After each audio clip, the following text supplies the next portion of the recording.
My name is Megan Westphal, and I am a master's student under the supervision of Dr. Mario Tenuta at the Soil Ecology Lab here at the University of Manitoba.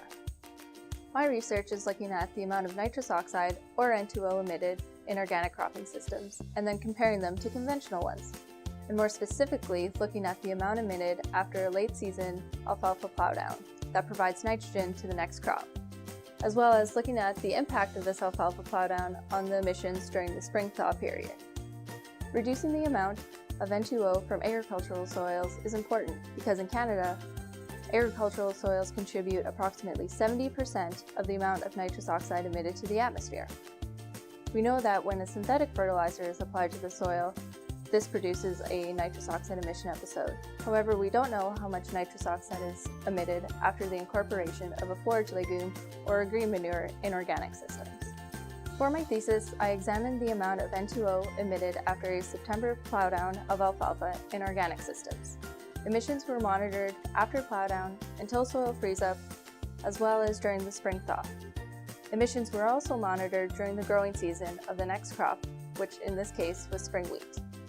In the conventional systems, I also monitored N2O from soybean as a comparison to the alfalfa, as well as spring wheat, which was managed with synthetic fertilizers and herbicides.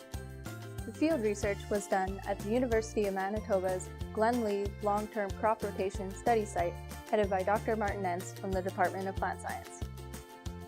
This study site is the longest-running comparison of organic and conventional management systems in Western Canada and is now in its 25th year. Emissions of N2O were determined using the vented static chamber method. The chambers consist of a ring that's inserted into the soil. A lid is then placed on top of the ring to trap the gases evolving from the soil over a 45-minute period. Gas samples were taken using a syringe and then stored in a glass vial, which was brought back to the University of Manitoba. These samples were then analyzed via gas chromatography to monitor the amount of nitrous oxide emissions in each sample. An important finding from the study was that after the fall alfalfa plowdown, no N2O emission episode occurred. Also, in one of the 2 years, there was no impact of that fall alfalfa plowdown during spring thaw emissions. There was little emissions during the growing season of alfalfa and the spring wheat as well. So knowing that the use of late season alfalfa plowdown in organic systems doesn't produce an N2O emission episode and doesn't always increase N2O emissions during the spring thaw is important to aid in the development of N2O mitigation strategies in agriculture. So overall, for the 2 years examined, the organic system produced, on average, 17% less N2O than the conventional one. Even though the organic spring wheat yielded less than the conventional wheat, less N2O was emitted on a per kilogram of grain yield basis.